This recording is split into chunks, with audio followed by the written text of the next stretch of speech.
Thank you, Anderson, for your inspiring remarks. Ladies and gentlemen, I'm delighted to be here on this wonderful occasion, the launch of the Tanoto initiative at Wharton on ASEAN. I speak on behalf of our Dean, Tom Robertson, who is deeply committed to global education, global research, and global thought leadership. I actually want to first start by thanking Mr. Tanoto, Sukanto Tanoto, for his generosity as an overseer of the Wharton School, a longtime donor, and also a recipient of the Dean's Medal last year, which is given to very, very few people who have participated in the mission of the Wharton School in its education, in its thought leadership, and its global engagement. And so we are deeply, deeply grateful for his contributions. Of course, we are delighted that Anderson is here. And there are two other siblings who went to Wharton, but Anderson represents the best of the Wharton education, just in terms of his articulate delivery of his remarks. I want to start by saying that Wharton, in its very first class, was international. It was started in 1881. It's 132 years old now as a business school, and it's the first collegiate business school, started by Joseph Wharton as a university dedicated to business. The idea being that business is more than just vocational. Business is actually a body of knowledge, and that was his foresight as a magnate in the steel industry that has resulted in this institution we have today.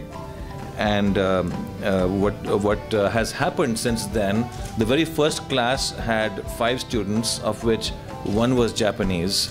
So we were actually international from the very beginning, and 2 of the students became ambassadors.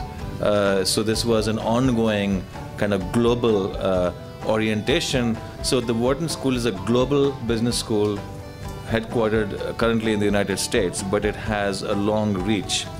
And really that stems from our commitment. We discovered very early that we can only do this through thought leadership. That if you really want to impact the world, you have to impact the world through ideas.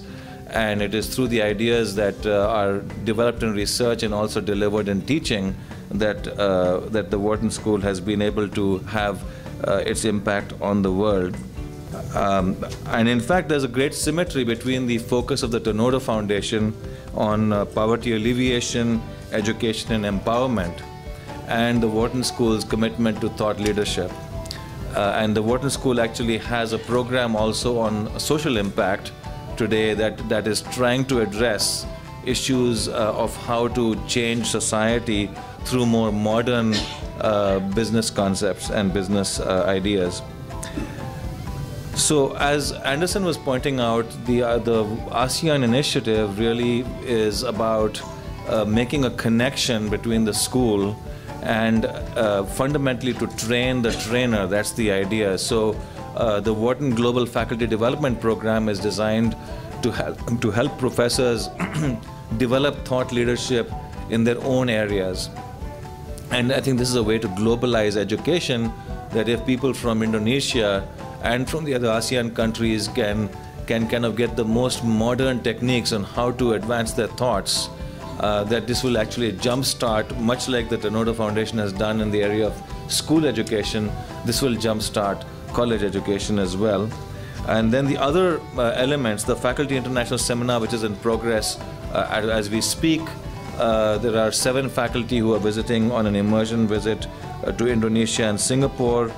We're also funding faculty research in Indonesia and the ASEAN countries, and the idea is to get them to focus their agenda, provide them resources to acquire data, to meet with experts, to gather information, and also to visit to understand what might be the unique management ideas that would come from this part of the world.